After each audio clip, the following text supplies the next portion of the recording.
जय गुरु जी, संगत जी। जय गुरु जी। गुरु महाराज का बहुत बहुत शुक्राना। तो ऐसे ही संगत जी, मैं आज आपको थोड़ा से अपने अनुभव जो गुरु जी के दरबार से मुझे प्राप्त हुए हैं और जब से महाराज ने अपने चरणों से मुझे जोड़ा है, तो संगत जी सबसे पहले मैं आपको बताना चाहता हूँ कि महाराज से आज्ञा लेके और मैं ये छोटा सा एक सत्संग शेयर कर रहा हूँ। तो संगत जी, पहला सत्संग मेरा ये है कि गुरुजी हमारे मन की बात कैसे सुनते हैं। तो ऐसे ही संगत जी क्या है कि मेरी आंटी जो है एक सत्संग में, गुरुजी के सत्संग में गई हुई थी। तो आपने संगत जी जो देखा होगा, जो गुरुजी महाराज की गद्दी है उसके पीछे जो स्वरूप लगा हुआ है, वैसे तो गुरुजी महाशिव हैं और उनके हर स्वरूप ही अच्छे होते हैं, लेकिन हम लोग क्या होते हैं कि ऐसी चीजें एकदम मन को जो भा जाते हैं स्वरूप गुरुजी के। तो ऐसे ही मेरी आंटी ने कहा कि मुझे जो गुरुजी की गद्दी के पीछे का जो स्वरूप है, ऐसा ही स्वरूप चाहिए। तो मैं बहुत सुना करता था संगत जी कि गुरुजी ड्रीम में भी आते हैं। तो यही ऐसा ही ड्रीम मेरे को हुआ। और तो ड्रीम में संगत जी क्या है कि वो स्वरूप मुझे गुरुजी ने एक मंदिर की आंटी सेवादार है, स्वाति आंटी, और उसको गुरुजी ने चुना। तो देखिए बहुत सारी संगत है, सेवादार है, लेकिन उसी आंटी को क्यों गुरुजी ने चुना। तो और उस आंटी ने सपने में मुझे दे दिया है, बिल्कुल उसका फेस टू फेस सब कुछ। और मैं उस आंटी को जानता हूँ कई सालों से, जब से महाराज से जुड़ा हुआ हूँ। तो जब मैंने उस आंटी को ये अपना सत्संग सुनाया कि ऐसे ऐसे ड्रीम में मुझे गुरुजी ने वो वाला स्वरूप आपके हाथों जो है आपको परमिशन दी है और आपने मुझे दे भी दिया है, लेकिन अब मैं रियलिटी में आपके पास आया हूँ, तो मुझे वो स्वरूप चाहिए। तब आंटी वो बिल्कुल अपना जो भी सेवा कर रही थी छोड़ के और एकदम शिवलिंग की तरफ देख के वो महाराज से अपनी वो अर्जी कबूल की कि आपने मुझे इस लायक समझा। और तो देखिए अभी क्या है कि वो स्वरूप इसलिए हमारी आंटी ने सेलेक्ट किया कि महाराज ने एक हमारी मनोकामना जो थी वो पूरी की, और उसमें जो है हमारा उसी स्वरूप में जो है सत्संग होगा, गुरुजी का गृह प्रवेश होगा।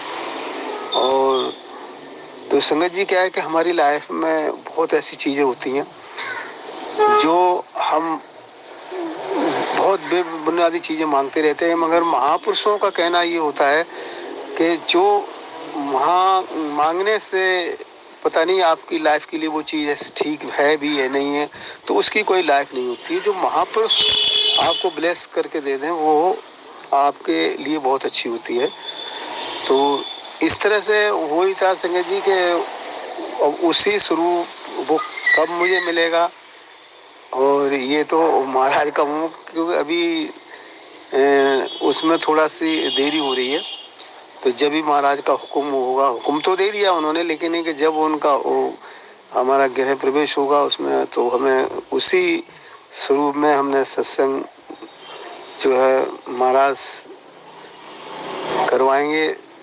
तो संगत जी ऐसी चीजें बहुत। तो एक दूसरा सत्संग और सुनाता हूँ संगत जी कि देखिए गुरुजी कहा करते थे कि ऐसा है कि जो दिल्ली की संगत है वो इधर इधर बहुत भटकती है, और जब महाशिव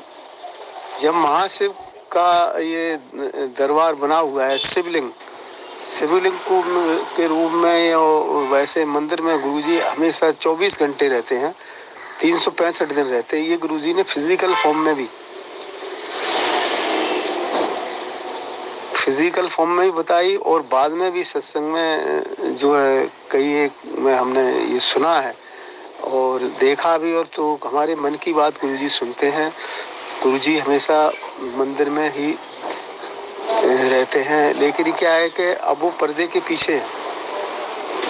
तो संगत जी इसलिए महाराज ने जो है भाटी माउस के छतरपुर में एक बहुत सुंदर सा मंदिर का गुरुजी निर्माण किया दिल्ली की संगत के लिए, ताकि जो संगत इधर उधर ना भटके, क्योंकि ये महाशिव का दरबार है। यहाँ पर इस दरबार में जो हाजिरी लगाता है, चाहे पशु पक्षी प्रेत जो भी है, उसके आयसा से निकल जाता है, परिंदा इसके ऊपर से उड़ जाता है तो वो भी विलय हो जाता है। इतनी जो शिवलिंग में ये इस सदी का सबसे बड़ा जो शिवलिंग गुरुजी ने स्थापित किया है, इसमें 12 ज्योतिर्लिंग की शक्ति प्रभावित की है। सिर्फ एक शिवलिंग के दर्शन करने से संगत जी आप 12 तीर्थ स्थलों के दर्शन करते हैं। तो कई संगत जब ये कहती थी गुरुजी से कि हम वहां जा रहे हैं या करें, तो वो गुरुजी उनको समझाते थे कि महाशिव तुम्हारे सामने बैठा है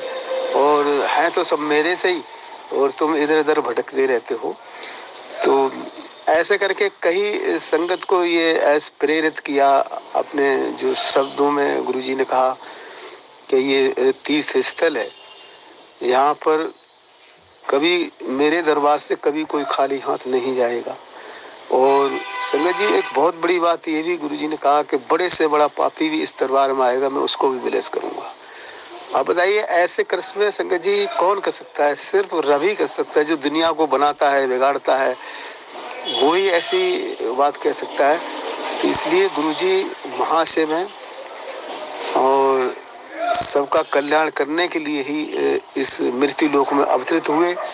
और ऐसी और सबसे बड़ी संगत जी मैं बताता हूँ कि गुरुजी डॉक्टरों के ही डॉक्टर हैं, कि उनके आगे डॉक्टरों की डॉक्टरी फेल हो जाती है। और जो है जैसे कैंसर जैसी, थायराइड जैसी बहुत सारी ऐसी बीमारियां हैं जो महाराज के लंगर प्रसाद खाने से और दरबार में हाजिरी लगाने से ठीक हो जाती है।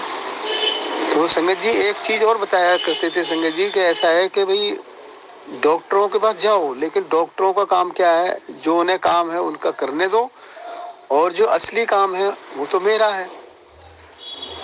तो संगत जी इसलिए क्या है कि गुरुजी का दरबार एक ज्ञान का भंडार है।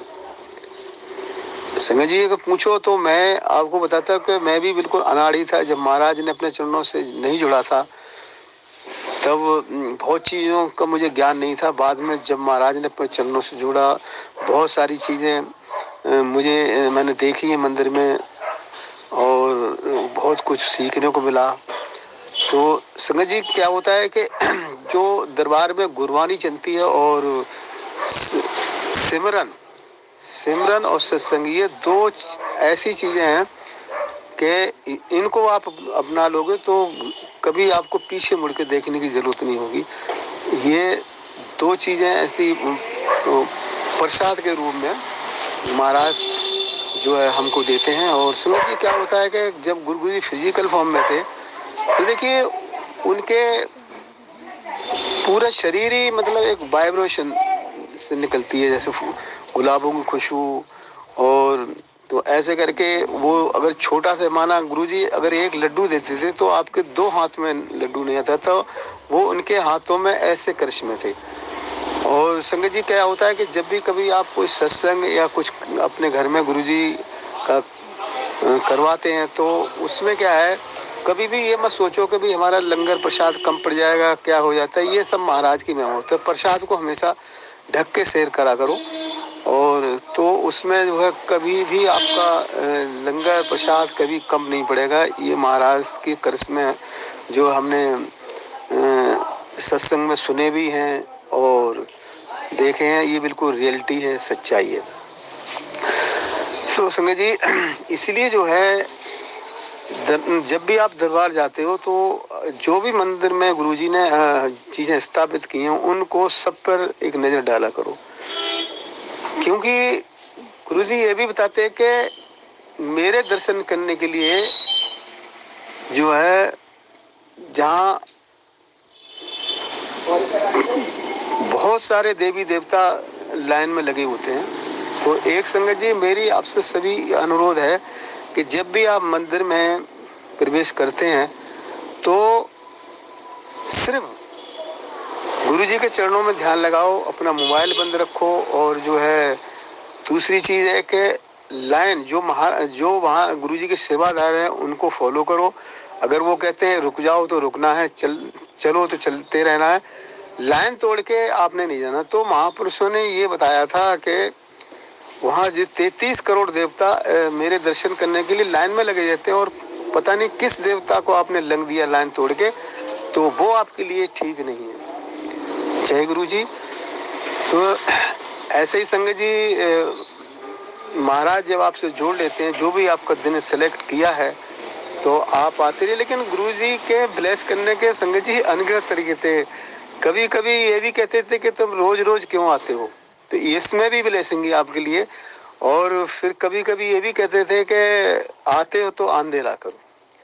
तो ये बहुत सारी लीलाएं महाराज की हैं ब्लेस करने की। अगर किसी संगत को कहती है जा आंटी पीछे बैठ, या अंकल आगे बैठ, या अंकल पीछे बैठ, तो उसमें आपको तो कुछ अलग लगता था, लेकिन महाराज का वो ब्लेस करने का तरीका, तो पता नहीं ये शब्द बोल के आपको क्या मिल गया, क्या दे दिया गुरु जी ने।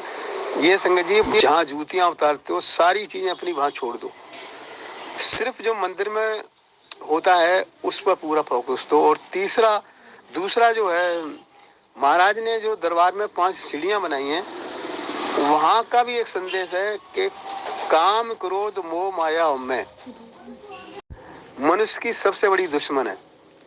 अब इनको सबको छोड़ के जब आप दरबार में आते हैं तो आपको संगत जी, ये मेरा कहना है, ये मेरा मानना है कि कभी भी आपकी झोली खाली हाथ नहीं आओगे, उस दरबार से कभी भी खाली हाथ नहीं आओगे, ये मेरा मानना है संगत जी। क्योंकि ये मैं पहले ही बता चुका हूँ कि महापुरुषों से मांगी हुई चीज की कोई लाती है। संगत जी, मुझे जब से महाराज ने अपने चरणों से जोड़ा है, तो मेरी एक बस में संगत की जो सेवा, जैसे गुरु जी का भोग लगाना और कलेक्शन करना, और संगत को उनके साथ जाना, सत्संग सुनाना, 4 बातें जो भी है गुरु की महिमा का गुणगान करना, यही मेरी सेवा महाराज ने शुरू से ही मुझे बख्श रखी है।